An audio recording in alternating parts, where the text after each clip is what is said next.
Hello, my name is Laura Notarfranchi, and I am a PhD student, but also a medical doctor from the University of Parma in Italy. And first, I would like to thank for the opportunity to present our results. I worked for a year with the Dr. Bruno Paiva from the University of Navarra. And our work was selected as an oral presentation in the last ASH conference. And our work is ultrasensitive assessment of measurable residual disease in peripheral blood of multiple myeloma patients using Bloodflow. Assessing MRD in bone marrow using next generation sequencing or next generation flow, also known as NGF, precludes periodic evaluation because, as we know, bone marrow aspiration is an invasive procedure. For this reason, there is a great expectation in MRD assessment in peripheral blood to overcome this limitation, but its clinical value is promising, but not yet established, and the negative predict value when compared to bone marrow is inferior to 70% according to previous studies.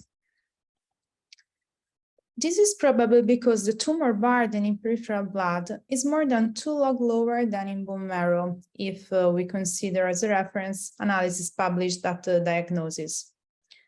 And so, if the proportion is the same during the study of MRD, a sensitivity between 10 to the - 5 is needed to assess MRD in bone marrow. And it probably means that we would need a sensitivity between 10 to the - 7 in peripheral blood. Therefore, we first aim at investigating the prognostic value of MRD assessment in peripheral blood using NGF. And our second aim was to develop a new method with increased sensitivity.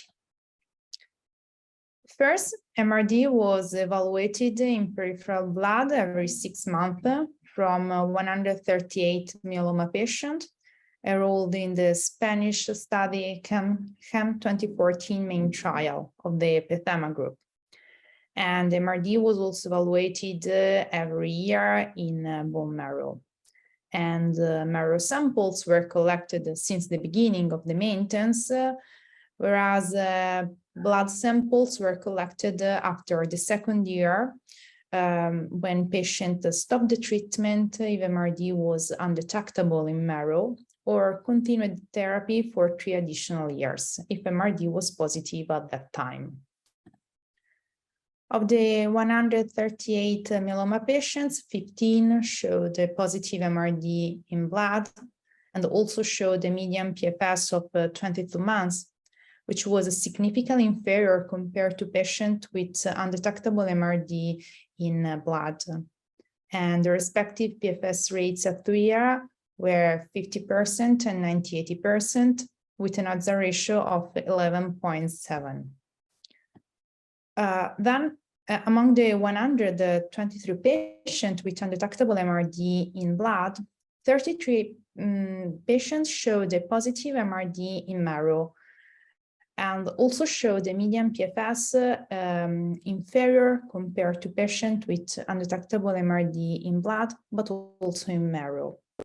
And the respective PFS rates at 2 years were 80% and 100%.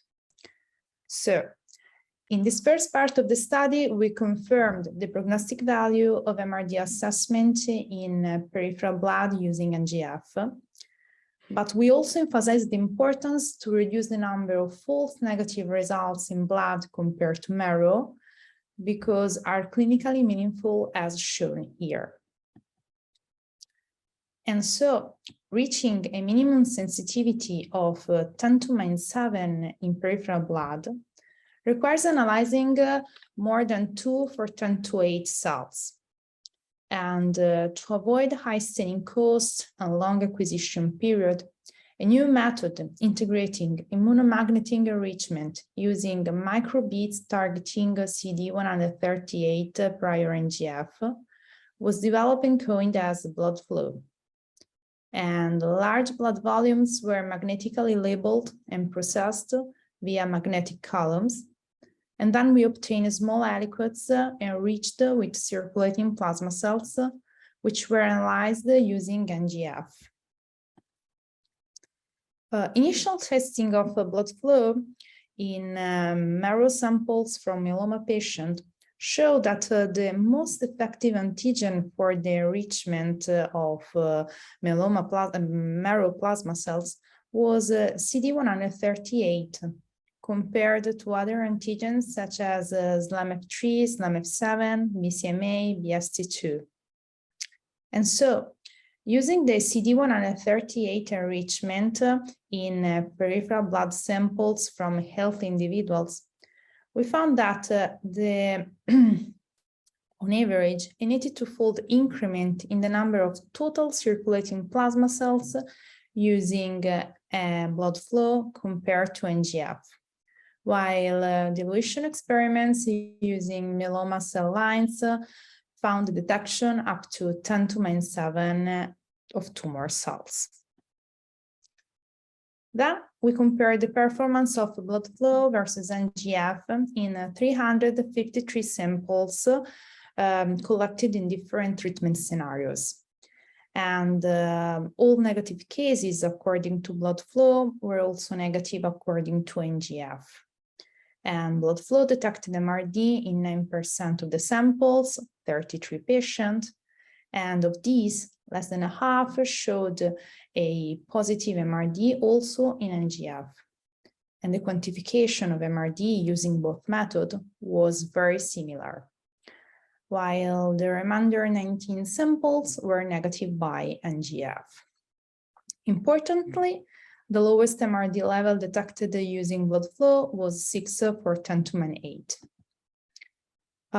Subsequently, we compared the performance of blood flow versus NGF in 199 pair samples, peripheral blood and bone marrow. And the concordance was obtained in 69% double negative samples and 9.5% double positive ones. Overall, blood flow showed a negative predict value of 77% when compared to NGF in bone marrow. Then, regarding the discordance, we found that 2 pair samples showed a positive MRD in blood, but negative MRD in marrow. But both the patients showed an MRD reappearance in marrow soon after, while the 20.5% showed a positive MRD in marrow, but a negative MRD in blood. And the MRD assessment during induction or intensification was the feature more frequently associated with false negative results in blood compared to marrow, followed by reduced blood cellularity and an MRD level inferior to 10⁻⁵ in marrow. And so, as conclusion, blood flow showed an unprecedented sensitivity to detect MRD down to 10⁸ in peripheral blood. And blood flow detected MRD in peripheral blood more frequently than NGF, with a consequent decrease in the number of cases with persistent MRD in bone marrow while undetectable in peripheral blood. False negative results, MRD results in peripheral blood were more frequent during early and intensive treatment stages.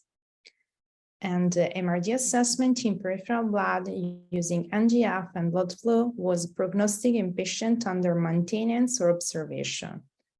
And so, these results suggest the possibility of a periodic and ultrasensitive MRD assessment in peripheral blood during maintenance or observation. And so we can reduce we could reduce the number of falls of bone marrow aspiration that we know it's an invasive and painful procedure, and it could improve the quality of life of myeloma patients. I would like to thank all the patients and the caregiver and all the team that gave me the opportunity to present this analysis. Thank you.